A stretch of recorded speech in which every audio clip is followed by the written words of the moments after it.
Hello friends, आज हम करने जा रहे हैं बीए सेकेंड ईयर का पॉलिटिकल साइंस का पेपर नंबर फर्स्ट, जो है हमारा N outline history of western political thought. तो इससे पहले वाली वीडियोस में मैंने सारी यूनिट के पहले शॉर्ट क्वेश्चन आंसर्स और वेरी शॉर्ट क्वेश्चन आंसर्स किए थे, और आज मैं करने जा रही हूँ यूनिट फर्स्ट के लॉन्ग क्वेश्चन आंसर्स को, जिसमें हम थ्योरी भी पढ़ेंगे और क्वेश्चन आंसर्स भी पढ़ेंगे। तो चलिए स्टार्ट करते हैं इसका क्वेश्चन नंबर फर्स्ट से, जो है हमारा प्लेटो के दार्शनिक राजा के सिद्धांत पर संक्षेप में प्रकाश डालिए। और ये हमारा क्वेश्चन टू टाइप में पूछ सकता है। दूसरा हमारा पूछा हुआ है इसने, प्लेटो के दार्शनिक राजा के सिद्धांत की आलोचनात्मक व्याख्या कीजिए। तो इसमें हमें फर्स्ट वाले में तो ये बताना है कि जो प्लेटो है वो दार्शनिक राजा के सिद्धांत के बारे में बताना है, और दूसरे में हमें बताना है जो उसके सिद्धांत है उसकी आलोचना के बारे में बताना है हमें। इसका उत्तर है प्लेटो सुकरात का शिष्य था। यद्यपि प्लेटो का जन्म अभिजात कुल में हुआ था, फिर भी वह इतना योग्यता रखता था कि वह एथेंस के शासक वर्ग में सम्मिलित हो सके। उसका जन्म कहाँ हुआ था? अभिजात कुल में, लेकिन उसके अंदर इतनी योग्यता थी कि वह शासक वर्ग में सम्मिलित हो सके, इंक्लूड हो सके। परंतु तत्कालीन प्रजातंत्र ने जब उसके संत गुरु को जहर यानी कि विष पिलाकर मृत्युदंड दिया, तब से उसका विचार बदल गया। उसने निश्चय किया कि वह अपने गुरु के सिद्धांतों का प्रचार करेगा।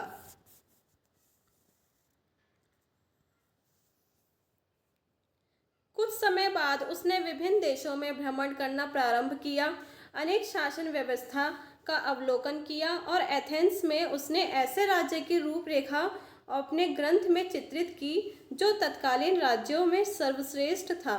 उस राज्य का नाम उसने आदर्श राज्य रखा, और उस राज्य के राजा को दार्शनिक राजा की संज्ञा दी। ठीक, इसमें थोड़ा सा अरस्तु वो प्लेटो के बारे में बताया है। अब इसके आगे देखते हैं हम।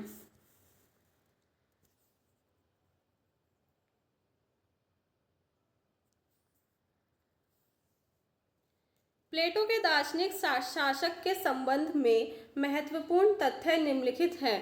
फर्स्ट पॉइंट है हमारा, राजनीति और दर्शन में समन्वय। प्लेटो ने यूनान की राजनीतिक दुर्बलताओं से चिंतित होकर उसके सुधार हेतु राजनीति और दर्शन में समन्वय करने का प्रयत्न किया। उसने अपने ग्रंथ रिपब्लिक, प्लेटो की एक बुक थी रिपब्लिक, में यह विचार रखा कि मानव मन और राज्य का प्रत्येक पहलू मन के एक तत्व की सृष्टि है। उसने इसी आधार पर अपने आदर्श राज्य की रूपरेखा तैयार की। उसका राज्य ना कोई सामाजिक संगठन होगा, ना कोई आर्थिक संगठन, वरन वह स्वैविक संगठन होगा जिसका संचालन सर्वगुण संपन्न एवं विवेकी राजा होगा। उसने अपनी पुस्तक में ये बताया गया है कि जो उसका आदर्श राज्य होगा, ना तो वह कोई आर्थिक संगठन होगा, ना ही कोई सामाजिक संगठन होगा, बल्कि वो क्या होगा? एक स्वविवेकी संगठन होगा जिसका संचालक कौन होगा? सर्वगुण संपन्न एवं विवेकी राजा होगा। उसके विचार में ऐसे आदर्श राज्य का शासक कोई दार्शनिक व्यक्ति ही हो सकता है। आगे लिखा है इसमें, अतः उसने अपने आदर्श राज्य की बागडोर दार्शनिक राजा के हाथ में देने का निश्चय किया। यदि प्लेटो को चाणक्य के समान कोई चंद्रगुप्त मौर्य मिल गया होता तो उसके आदर्श राज्य और दार्शनिक राजा की कल्पना सिद्ध हो जाती। यानी कि चाणक्य को कौन मिला था? चंद्रगुप्त मौर्य। ठीक, यह बात नहीं कि प्लेटो से इसकी कोशिश नहीं की। उसने कई बार कोशिश की कि सिराक्यूज को वह एक आदर्श राज्य में परिणित कर दे तथा वहाँ के राजा डायनोसियस प्रथम तथा द्वितीय को दार्शनिक राजा बना दे। इस कार्य में उसके मित्र दियोन ये उसकी काफ़ी सहायता दी, परंतु उसका प्रयत्न असफल हुआ।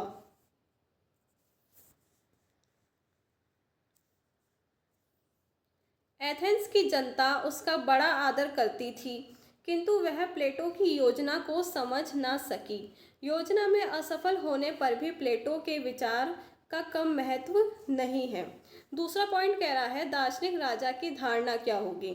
फोस्टर का कथन है कि प्लेटो की दार्शनिक राजा की धारणा पूर्णतः मौलिक थी। उसी के शब्दों में, प्लेटो के संपूर्ण राजनीति विचार में दार्शनिक राजा की धारणा सबसे अधिक मौलिक है। किसने बोला है? ये फॉस्टर ने।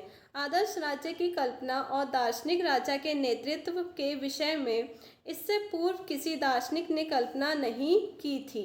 दार्शनिक राजा को कैसे प्राप्त किया जाए, उसके लिए उसने अपने राज्य में नवीन शिक्षा योजना प्रस्तुत की थी। आगे देखते हैं।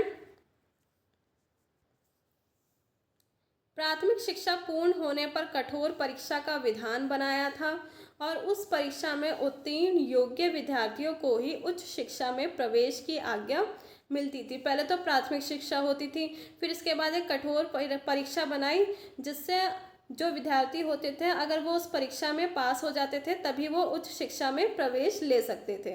उच्च शिक्षा 10 वर्ष तक की रखी गई थी।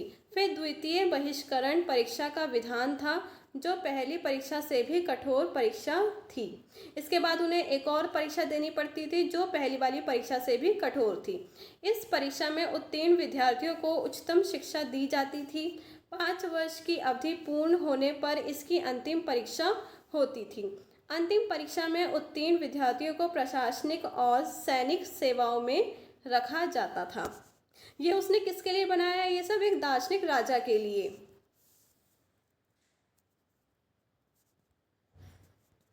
आगे कह रहा है 15 वर्ष के व्यवहारिक ज्ञान में जो व्यक्ति सर्वश्रेष्ठ माना जाता था उसे ही राजा बनने की योजना प्लेटो की थी। 50 वर्ष की आयु तथा इतना लंबा शिक्षण और तत्पश्चात प्रशिक्षण और दिए जाने के बाद योग्यतम व्यक्ति का चुनाव कोरी कल्पना न थी। हाँ, इसी व्यवहार में लाना कठिन अवश्य था। इस प्रकार दार्शनिक राजा की धारणा का बड़ा महत्व है। प्लेटो के शब्दों में जब तक दार्शनिक राजा नहीं होंगे या जब तक संसार के राजाओं और राजकुमारों में दर्शन की भावना और शक्ति का संचार नहीं होगा तब तक राज्य को अपने अंतर्गत व्याप्त हुई बुराइयों से कभी भी छुटकारा नहीं मिलेगा। थर्ड पॉइंट है इसका, राज्य में दार्शनिक राजा का स्थान। पहले तो उसने राज्य के बारे में बताया, उसने राज्य के बारे में बताया, फिर दार्शनिक राजा के बारे में बताया, अब दार्शनिक राजा के स्थान के बारे में बताएगा। प्लेटो ने अपने आदर्श राज्य में 3 वर्ग रखे। पहला था उत्पादक वर्ग, दूसरा था सैनिक वर्ग और तीसरा था संरक्षक अर्थात शासक वर्ग। शासक वर्ग में राजा का स्थान सर्वोच्च रखा गया, अर्थात इन शासकों में जो उत्तम होगा वही राजा होगा। उसमें साहस और विवेक दोनों गुण होंगे तथा विवेक अधिकतम मात्रा में होगा। इस प्रकार राज्य में राजा की स्थिति सर्वोच्च सत्ताधारी के रूप में होगी। राजा के अंदर कौन कौन से गुण होने चाहिए? साहस और विवेक, और सबसे ज़्यादा कौन सा गुण होना चाहिए? उसके अंदर विवेक का गुण होना चाहिए। 4th पॉइंट है दार्शनिक राजा की विशेषताएं। प्लेटो यह जानता था कि यह संपूर्ण राष्ट्र दार्शनिक नहीं हो सकता। इसी को ध्यान में रखकर प्लेटो ने शासक के अंतर्गत विशेष गुणों अथवा योग्यताओं का समावेश किया था। इन योग्यताओं का संक्षिप्त वर्णन निम्न प्रकार है।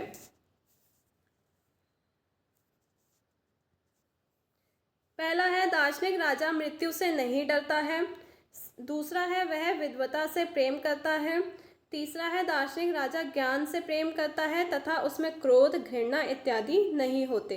चौथा है वह न्यायशील व शांत स्वभाव का तथा सहनशील होता है। उसके अंदर न्याय की भावना होनी चाहिए, शांत होना चाहिए और सहनशीलता होनी चाहिए उसके अंदर। 5वां कह रहा है हमारा वह स्वार्थ एवं द्वेष से रहित हो, उसके अंदर स्वार्थ की भावना ना हो। 6ठा कह रहा है उसके पास संपत्ति एवं परिवार नहीं होता है।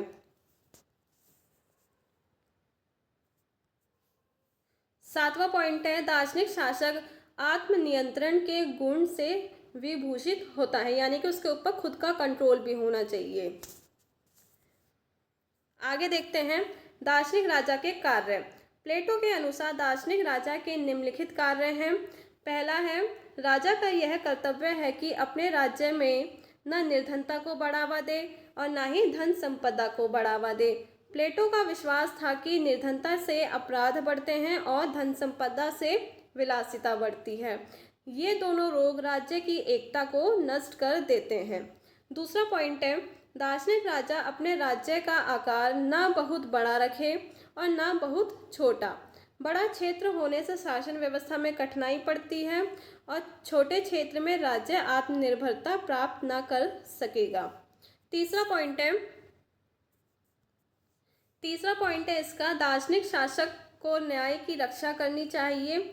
उसे न्याय की ऐसी व्यवस्था करनी चाहिए कि नागरिक अपने वर्ग के अनुसार निर्दिष्ट कार्य ईमानदारी से करने में व्यस्त रहे और दूसरों के कार्य में हस्तक्षेप ना करे, इंटरफेरेंस ना करे। चौथा पॉइंट है इसका, दार्शनिक राजा को शिक्षा प्रणाली में संशोधन करने का अधिकार नहीं है। प्लेटो का कथन है कि जब भी संगीत के सरगम में परिवर्तन होता है तभी राज्य के मूल नियम भी बदल जाते हैं। फिफ्थ पॉइंट है इसका, दार्शनिक शासक को समस्त धार्मिक विचारों एवं विश्वासों को नियंत्रित करना चाहिए। दार्शनिक शासकों के संबंध में विशेष बात यह है कि उनका जीवन भोग का नहीं वरन त्याग और समर्पण का है। यद्यपि उन्हें राजनीतिक शक्ति प्राप्त होगी किंतु उनके अपने व्यक्तिगत हित संपत्ति या परिवार नहीं होगा। राजनीतिक शक्ति तो होगी उनके पास, लेकिन उनके पास संपत्ति नहीं होगी, कोई परिवार नहीं होगा। आगे देखते हैं।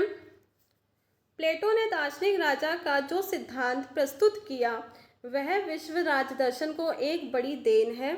अनेक विद्वानों ने उस सिद्धांत की भूरी भूरी प्रशंसा की है। अभी तक तो हमने उसके दार्शनिक राजा के सिद्धांत के बारे में पढ़ा था कि दार्शनिक राजा कैसा होना चाहिए और एक दार्शनिक राज्य कैसा होना चाहिए। अब हम उसकी आलोचना के बारे में पढ़ेंगे कि दार्शनिक राजा के जो सिद्धांत है उसकी क्या क्या आलोचना की गई थी। दार्शनिक राजा के सिद्धांत की कटु आलोचना भी की गई है। आलोचकों के तर्क निम्नलिखित है। फर्स्ट पॉइंट है हमारा, प्लेटो जनतंत्र का विरोधी था, अतः उसने निरंकुश तंत्र की स्थापना के लिए दार्शनिक राजा का सिद्धांत रखा। उसे राज्य में सर्वोच्च सत्ता प्रदान की। प्लेटो के दार्शनिक शासक की आज्ञाओं का पालन प्रत्येक स्थिति में अनिवार्य था। उसने अनिवार्य बना दिया था, कंपलसरी।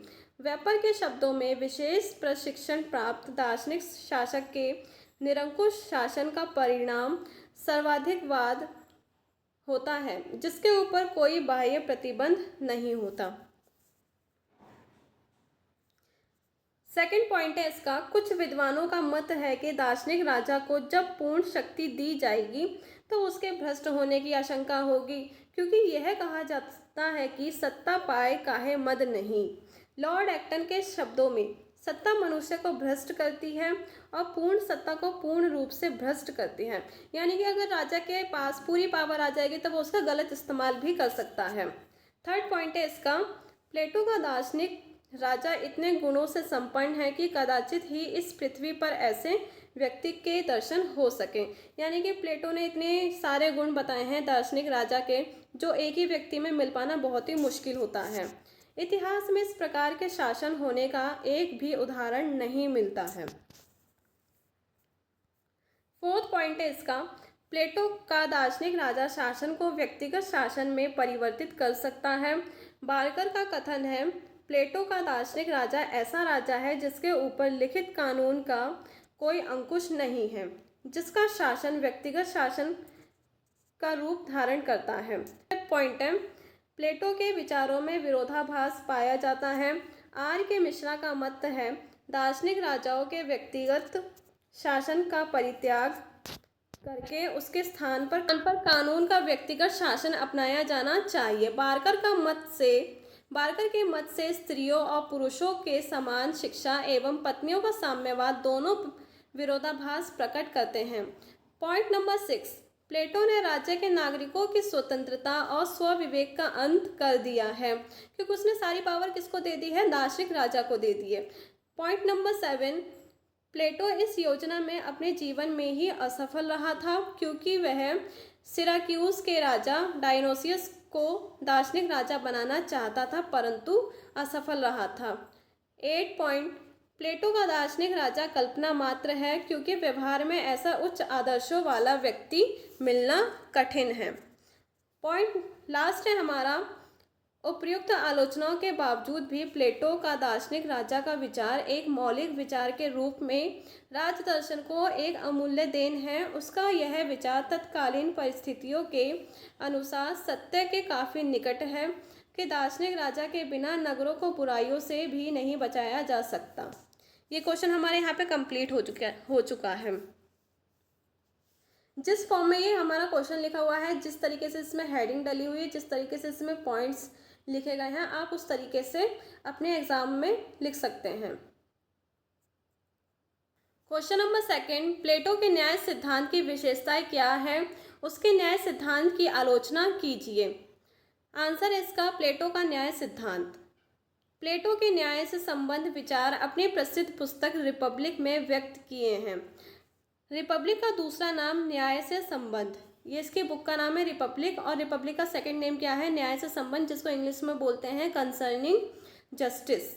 अतः विद्वान इसे न्याय की पुस्तक मानते हैं। इस संबंध में हरमन का कथन है, रिपब्लिक न्याय के लिए प्लेटो की खोज, उसकी परिभाषा और पूर्ण विषय सामग्री प्रस्तुत करता है। यह ग्रंथ संवाद शैली में लिखा गया है। इसके मुख्य पात्र हैं सुकरात, सेफेलस, उसका पुत्र पॉलीमार्कस, थ्रेसिमेकस और ग्लोकन। संवाद का स्थान पाइरेयस, एथेंस का एक बंदरगाह है। सेफेलस धनी व्यक्ति था। वह परम धार्मिक एवं दर्शन शास्त्र में रुचि लेने वाला था। न्याय सिद्धांत का अर्थ। न्याय के लिए अंग्रेजी शब्द जस्टिस, हम लोग न्याय को इंग्लिश में जस्टिस बोलते हैं ना, जो लैटिन शब्द जस्टिटिया से बना है। यह यूनानी शब्द डिकायोसून का रूपांतर है। इस यूनानी शब्द डिकायोसून का अर्थ बहुत व्यापक है। के अनुसार न्याय से प्लेटो का अभिप्राय बहुत कुछ वही है जो हमारा नैतिकता से है। इस प्रकार नैतिकता को ही प्लेटो न्याय का नाम देता है। अतः न्याय विषय का अध्ययन करते समय हम प्लेटो के न्याय शब्द का अर्थ ध्यान में रखना होगा। प्लेटो का विचार है कि समाज अथवा राज्य द्वारा व्यक्ति के कुछ कर्तव्य उसकी योग्यता अनुसार निश्चित किए गए हैं एवं प्रत्येक व्यक्ति द्वारा इसका पालन करना ही न्याय है। उसी के शब्दों में आदर्श राज्य में इसके अभिन्न अंगों द्वारा अपने क्षेत्र में सीमित रहते हुए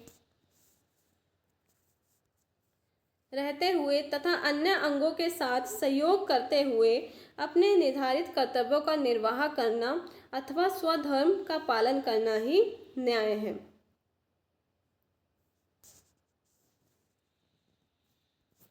अब इसकी विशेषताएं पढ़ेंगे हम। प्लेटो के न्याय सिद्धांत की विशेषता।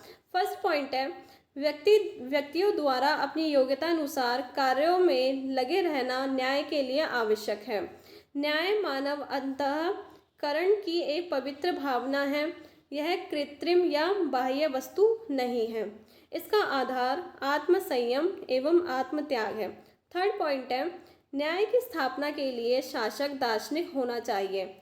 फोर्थ पॉइंट है इसका, प्लेटो की न्याय की धारणा कानूनी ना होकर नैतिक व सर्वव्यापी है। फिफ्थ पॉइंट है इसका, प्लेटो का न्याय सिद्धांत मुख्यतः अहस्तक्षेप का सिद्धांत है। उसके अनुसार राज्य के विभिन्न अंग अपने अपने कार्य करें तथा दूसरों के कार्यों में किसी प्रकार का हस्तक्षेप ना करें। डॉक्टर रूस के शब्दों में, अपने स्वयं के कार्य करना एवं अन्य के कार्यों में हस्तक्षेप ना करना ही न्याय है। पॉइंट नंबर 6, न्याय का सिद्धांत कार्य विशेषीकरण के सिद्धांत पर आधारित है। पॉइंट नंबर 7, प्लेटो का सामाजिक न्याय विशेषीकरण एवं सामाजिक एकता का सिद्धांत है।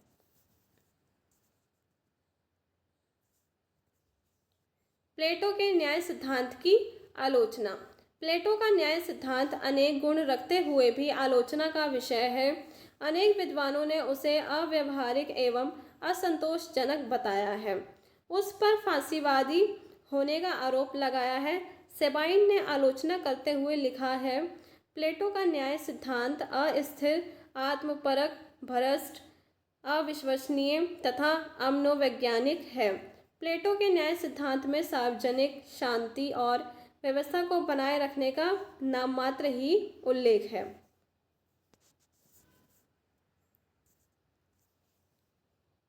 क्रॉसमैन ने प्लेटो के न्याय सिद्धांत को उदारवादी मान्यताओं के ऊपर इतिहास में सबसे अधिक गहरा और बर्बर आघात बताया है। बार्गर का कथन है, प्लेटो के न्याय का संबंध ना तो कानून से है, न कानूनी अधिकारों और कर्तव्यों से है, न व्यक्तिगत नैतिकता से। इसका संबंध केवल सामाजिक नैतिकता से है। प्लेटो ने नैतिक कर्तव्य और कानूनी उत्तरदायित्व में किसी प्रकार का अंतर नहीं किया है। इसकी प्रमुख आलोचनाएं इस प्रकार हैं।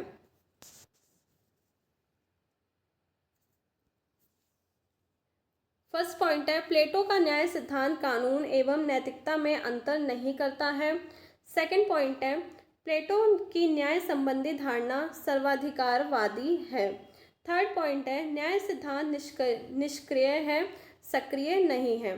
फोर्थ पॉइंट है, न्याय सिद्धांत आधुनिक विशाल राष्ट्रीय राज्यों के लिए ठीक नहीं है, क्योंकि विशाल जनसंख्या को केवल 3 वर्गों में विभाजित नहीं किया जा सकता है। फिफ्थ पॉइंट है, न्याय सिद्धांत मानव के पूर्ण विकास में बाधक है, क्योंकि प्लेटो व्यक्ति को केवल एक कार्य तक सीमित कर देता है। सिक्स पॉइंट है, न्याय व्यवस्था जातीयता व पृथकता को प्रोत्साहन देता है। सेवन पॉइंट है, न्याय व्यवस्था समाज में समानता के स्थान पर विषमता को बढ़ाती है।